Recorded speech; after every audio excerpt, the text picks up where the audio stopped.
샬롬 사랑하는 성도 여러분, 2026년 7월 21일 화요일 반샘을 시작합니다. 오늘 본문은 이사야 5장 1절부터 17절까지의 말씀입니다. 제 5장. 나는 내가 사랑하는 자를 위하여 노래하되 내가 사랑하는 자의 포도원을 노래하리라. 내가 사랑하는 자에게 포도원이 있으며 심히 기름진 산으로다. 땅을 파서 돌을 제하고 극상품 포도나무를 심었도다. 그 중에 망대를 세웠고 또 그 안에 술틀을 팠도다. 좋은 포도 맺기를 바랐더니 들포도를 맺었도다. 예루살렘 주민과 유다 사람들아, 구하노니 이제 나와 내 포도원 사이에서 사리를 판단하라. 내가 내 포도원을 위하여 행한 것 외에 무엇을 더할 것이 있으랴? 내가 좋은 포도 맺기를 기다렸거늘 들포도를 맺으면 어찌됨인고? 이제 내가 내 포도원에 어떻게 행할지를 너희에게 이르리라. 내가 그 울타리를 걷어 먹힘을 당하게 하며 그 담을 헐어 짓밟히게 할 것이요, 내가 그것을 황폐하게 하리니 다시는 가지를 자름이나 북을 돋우지 못하여 찔레와 가시가 날 것이며, 내가 또 구름에게 명하여 그 위에 비를 내리지 못하게 하리라. 무릇 만군의 여호와의 포도원은 이스라엘 족속이요 그가 기뻐하시는 나무는 유다 사람이라. 그들에게 정의를 바라셨더니 도리어 포악이요 그들에게 공의를 바라셨더니 도리어 부르짖음이었도다. 가옥에 가옥을 이으며 전토에 전토를 더하여 빈틈이 없도록 하고 이 땅 가운데서 홀로 거주하려 하는 자들은 화 있을진저, 만군의 여호와께서 내 귀에 말씀하시되, 정령이 허다한 가옥이 황폐하리니 크고 아름다울지라도 거주할 자가 없을 것이며, 열흘가리 포도원에 겨우 포도주 한 바트가 나겠고 한 호멜에 종자를 뿌려도 간신히 한 에바가 나리라. 아침에 일찍 일어나 독주를 마시며 밤이 깊도록 포도주에 취하는 자들은 화 있을진저, 그들이 연회에는 수금과 비파와 소고와 피리와 포도주를 갖추었어도 여호와께서 행하시는 일에 관심을 두지 아니하며 그의 손으로 하신 일을 보지 아니하는도다. 그러므로 내 백성이 무지함으로 말미암아 사로잡힐 것이요 그들의 귀한 자는 굶주릴 것이요 무리는 목마를 것이라. 그러므로 수월이 욕심을 크게 내어 한량없이 그 입을 벌린즉 그들의 호화로움과 그들의 많은 무리와 그들의 떠드는 것과 그 중에서 즐거워하는 자가 거기에 빠질 것이라. 여느 사람은 구풀이고 존귀한 자는 낮아지고 오만한 자의 눈도 낮아질 것이로되, 오직 만군의 여호와는 정의로우심으로 높임을 받으시며 거룩하신 하나님은 공의로우심으로 거룩하다 일컬음을 받으시리니, 그때에는 어린 양들이 자기 초장에 있는 것 같이 풀을 먹을 것이요 유리하는 자들이 부자의 버려진 밭에서 먹으리라. 오늘은 포도원 노래라는 제목으로 함께 말씀 나누겠습니다. 사람은 누구나 기대를 가지고 살아갑니다. 부모는 자녀를 향한 기대가 있고, 선생님은 학생을 향한 기대가 있습니다. 농부는 씨를 뿌리며 풍성한 수확을 기대합니다. 오늘 본문에서도 하나님은 기대합니다. 하나님은 이스라엘을 포도원으로 비유하시면서 좋은 열매를 기대하셨습니다. 그런데 하나님께서 정성껏 가꾸신 포도원에서 나온 것은 좋은 포도가 아니라 아무 가치 없는 들포도였습니다. 들포도는 단순히 야생포도가 아니라 악취가 나고 썩어버린 열매를 뜻합니다.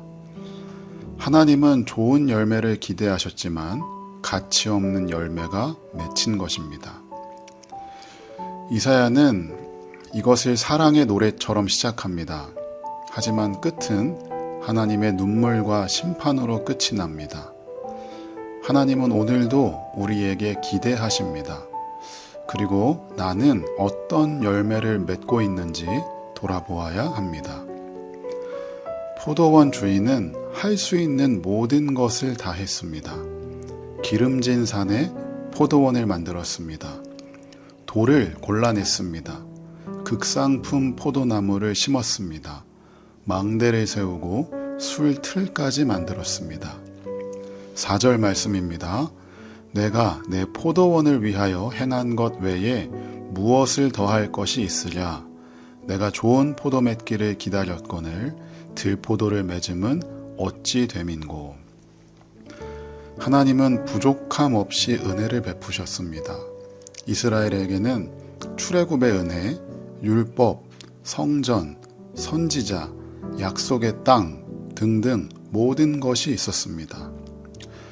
우리의 삶도 한번 돌아보시기 바랍니다. 우리의 삶도 하나님이 우리에게 은혜를 베푸시고 거저 주신 것들이 많습니다. 생명을 주셨고, 교회를 주셨고, 말씀을 주셨고, 성령을 주셨습니다. 예수님은 십자가에서 자기의 생명을 내어 주셨습니다. 종종 우리는 이런 말을 합니다. 하나님, 나한테 해준 게 뭐가 있어요? 라고 말입니다. 그러나 우리는 그런 말을 할 수 없습니다. 왜냐하면 하나님은 부족함 없는 은혜를 우리에게 베푸셨기 때문입니다. 7절이 오늘 본문의 핵심입니다. 무릇 만군의 여호와의 포도원은 이스라엘 족속이요 그가 기뻐하시는 나무는 유다 사람이라. 그들에게 정의를 바라셨더니 도리어 포학이요 그들에게 공의를 바라셨더니 도리어 부르짖음이었도다. 여기서 이사야의 놀라운 언어 유희가 있습니다. 하나님은 공의와 정의, 즉 히브리어로 미쉬파트를 기대하셨습니다. 그러나 이스라엘에게서 나온 것은 미쉬파트가 아니고 미스파흐, 즉 피흘림, 폭력이었습니다. 또 하나님은 이스라엘에게 의로움, 즉 체다카를 바라셨는데 이스라엘은 체다카가 아니라 체아카, 억눌린 자의 울부짖음이 들렸습니다. 이사야는 비슷한 발음이지만 완전히 정반대인 의미를 가지고 언어 유희적으로 이 말씀을 기록했습니다. 즉 하나님의 탄식이 이어지고 있는 것입니다. 하나님은 예배의 횟수, 헌금, 액수, 직분보다 삶에서 나타나는 열매를 보십니다. 예수님은 그들의 열매로 그들을 알리라고 말씀하셨습니다. 그래서 신앙은 결국 열매입니다. 8절부터 하나님은 6번의 화 있을 진저를 선포합니다. 오늘 본문에는 그 첫 번째와 두 번째가 나옵니다. 첫 번째 화는 집에 집을 더하고 땅에 땅을 더하며 탐욕으로 살아가는 사람들입니다. 가진 것이 많아질수록 하나님은 사라졌습니다. 두 번째 화는 술과 향락에 빠진 사람들입니다. 11절입니다. 아침에 일찍이 일어나 독주를 마시며 밤이 깊도록 포도주에 취하는 자들은 화 있을진저. 12절은 더 심각합니다. 그들이 연회에는 수금과 비파와 소고와 피리와 포도주를 갖추었어도 여호와께서 행하시는 일에 관심을 두지 아니하며 그의 손으로 하신 일을 보지 아니하는도다. 문제는 술보다 하나님을 잊어버린 삶입니다. 결국 13절입니다. 그러므로 내 백성이 무지함으로 말미암아 사로잡힐 것이요 그들의 귀한 자는 굶주릴 것이요 무리는 목마를 것이라. 포도원의 이야기는 이스라엘 이야기만이 아닙니다. 오늘 우리의 이야기입니다. 여러분, 우리가 하나님에게 받은 것이 없을까요? 하나님에게 받은 은혜가 모자랍니까? 아니요, 우리는 이미 넘치도록 받았습니다. 하나님이 나에게 해준 게 뭐가 있어? 라고 말할 수 없습니다. 하나님이 오늘 우리에게 묻습니다. 내가 너를 위해 하지 않은 것이 무엇이냐? 이 질문 앞에 우리는 감사와 회개로 서야 합니다. 예수님은 요한복음 15장에서 자신을 참 포도나무라고 하셨습니다. 가지가 포도나무에 붙어 있을 때만 열매를 맺습니다. 열매는 우리의 노력만으로 만들어지지 않습니다. 예수님 안에 거할 때 성령께서 맺게 하시는 것입니다. 오늘 하나님은 우리에게 성공을 요구하지 않으시고 열매를 찾으십니다. 우리의 삶을 통해 사랑의 열매, 거룩의 열매, 정의의 열매, 섬김의 열매가 맺혀지기를 바랍니다. 하나님께서 기뻐하시는 포도원이 되어 주님을 기쁘시게 하는 우리 모두가 될 수 있기를 주님의 이름으로 축복합니다. 우리 이 시간 함께 기도하겠습니다. 이 시간 기도할 때 하나님께서 나에게 베푸신 은혜가 많습니다. 그 은혜가 내 삶의 열매로 나타나게 하여 주시옵소서. 하나님이 나한테 해준 게 뭐가 있어? 라는 불평, 불만을 하지 않게 하시고 이미 나에게 부어주신 은혜를 기억하고 생각나게 하여 주시옵소서라고 우리 이 시간 각자의 자리에서 함께 기도하겠습니다.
사랑과 은혜가 풍성하신 하나님, 오늘도 말씀을 통해 우리의 삶을 돌아보게 하시니 감사합니다. 하나님께서 우리에게 베푸신 크신 사랑과 은혜를 잊지 않게 하시고 들포도가 아닌 하나님께서 기뻐하시는 아름다운 열매를 맺는 삶을 살게 하여 주시옵소서. 우리의 욕심과 교만을 버리게 하시고 공의와 사랑, 믿음과 순종의 열매가 우리의 가정과 일터, 교회 가운데 나타나게 하여 주시옵소서. 날마다 참 포도나무 되신 예수 그리스도 안에 거하며 성령의 능력으로 살아가게 하시고 우리의 삶이 하나님께 영광이 되게 하여 주시옵소서. 감사드리며 예수님의 이름으로 기도합니다. 아멘.